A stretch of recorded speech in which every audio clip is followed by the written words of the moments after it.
नमस्कार, प्रणाम, हर हर महादेव। मैं रूबी कुमारी आप सभी को अपने चैनल पे स्वागत करती हूँ। जो लोग मेरे चैनल पर नए हैं प्लीज मेरे चैनल को सब्सक्राइब कर दीजिएगा। आप सभी के बीच में बहुत ही प्यारा सा बेटी विवाह गीत लेकर आई हूँ। आप लोग को चलिए मैं सुना रही हूँ। गंगा के पनिया झूराई गईले बेटी हो, पुराई न गईले कुमिलाई हो। गंगा के पनिया झूराई गईले बेटी हो, पुराई न गईले कुमिलाई। पूरब खोजली बेटी पश्चिम में खोजली, खोजी अली देश संसार हो। पूरब खोजली बेटी पश्चिम खोजली, खोजी अली देश संसार। तोहरे ही जोगे बेटी बरा नहीं मिलले, अब बेटी रहना कुमार हो। तोहरे ही जोगे बेटी बरा नहीं मिलले, अब बेटी रहना कुमार। गंगा के पनिया उमर गईले बाबा हो, पुराई नहाल दे। पूरब खोजल बाबा पश्चिम में खोजल, खोजी अइला देश संसार हो।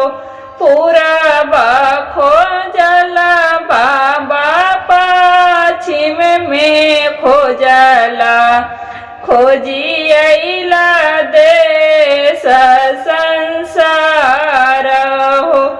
एक नाही खोजला बाबा नगर अयोध्या हो, जहाँ बरा मिलले कुमार हो। एक नाही खोजला बाबा नगर अयोध्या हो, जहाँ बरा मिलले कुमार हो। राजा दशरथ जी के चार गोलनमा, चारों भाई बड़े कुमार हो। राजा दशरथ जी के चार गोलनमा, चारों भाई बड़े कुमार हो। सवरे के तिलक चढ़ाई हाय बाबा, सबर बर श्री राम हो। सवरे के तिलक चढ़ाई हाय बाबा, सबर बर श्री राम हो। सवरे के माथे तिलक बरा शोभे, रोइया न शोभे लीलार हो।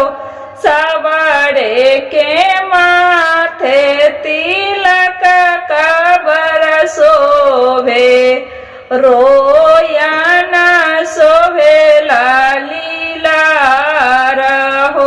सवरे देखी जनी भूलैया मोर बाबा हो, उहे बरा बनिए श्री राम हो। सवरे देखी